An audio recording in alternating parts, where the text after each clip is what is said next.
If you're looking for an unpopular Democrat leader, then look no further, guys, than the mayor of Chicago, Brandon Johnson. And I talk about polling a lot on the show, but I have never, not once, seen someone with this low of an approval rating. In fact, I looked it up.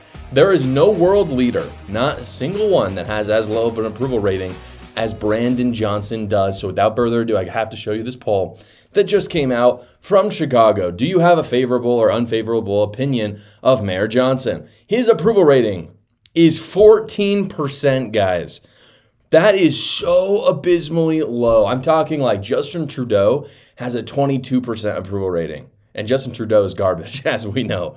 And the fact that this man has 8% lower is astounding. An 80% unfavorability rating, meaning that there's only actually 6% that don't have a strong opinion. The fact that 80% say that they have an unfavorable opinion is astounding. It shows how failed Mayor Johnson has been. The lower part of the polling, as you can see, doesn't just talk about Mayor Johnson. It also talks about the Chicago Teachers Union, which of course is a far left-wing organization.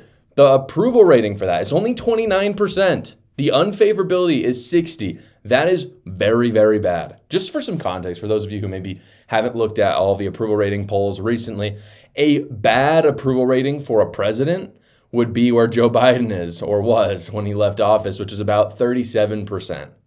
They're not even in the same world, the teachers union or Mayor Johnson, like less than half for Mayor Johnson. So this is stunningly bad. And I think what's truly astounding about all of this is that when Mayor Lightfoot stepped down, when she was done being mayor, she was the former Chicago mayor. You've probably seen a lot of videos of her. She was historically bad. She was the last Chicago mayor again. So everyone said, look, Chicago, you're a lovely city. You hated that woman. Like, she had almost as bad of approval rating as Mayor Johnson. Don't elect someone like her. Like, turn the page on all of this lunacy. We know that you're not going to vote for a Republican. That's baked in. But vote for a moderate Democrat who's like at least hard on crime, right? And then Mayor Lightfoot endorsed Brandon Johnson, and he ran on all of the same policies that she ran on and that she was Chicago mayor as. And it turns out, again, to nobody's surprise who's paying attention, Brandon Johnson is the exact same person as this former Chicago mayor. And so what's stunning for me to see is that people never learn their lesson in places like this. Whether it's Detroit or LA or San Francisco or Chicago, they just seem to vote for the same people, even though they admit themselves that they hate them. And it does not take long, by the way, for buyer's remorse to set in.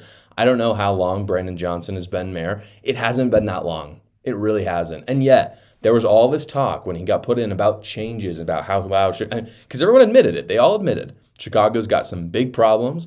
It's a lovely city, but we got to clean it up. There's a lot of problems. We need to turn the page on this and make some improvements. And then they voted for the same person.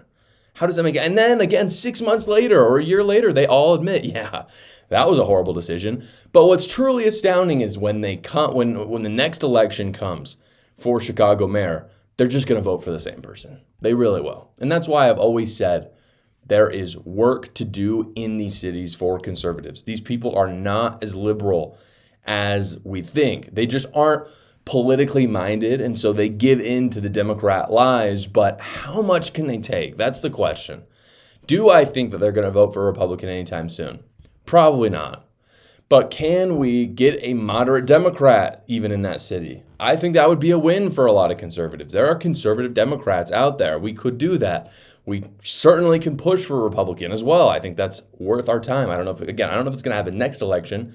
In 2-3 elections? Absolutely it could, especially when they keep electing the same people and keep admitting that they hate them. So the question is, are they going to vote for Republican one day, or are they just going to keep electing another Brandon Johnson? I really hope, I really do, that they don't do that, because I'd like to go visit Chicago again. I love Chicago. It's a lovely city. It's just not so much of a lovely city when a Democrat is running it. Typically, I hate tax season, guys, but that was until I partnered with Quick Tax America, which does all federal tax returns for only $69, and they're a non-woke company, which means they hate the IRS as much as you do, which means that they get you your best return, every dollar back in your pocket that they can. It's a completely transparent price, only $69, because it's their only price, no matter how complicated your taxes are. Also, guys, they do all the work for you. It's not like other online big services where you're spending 4 or 5 hours when they said it would only take 30.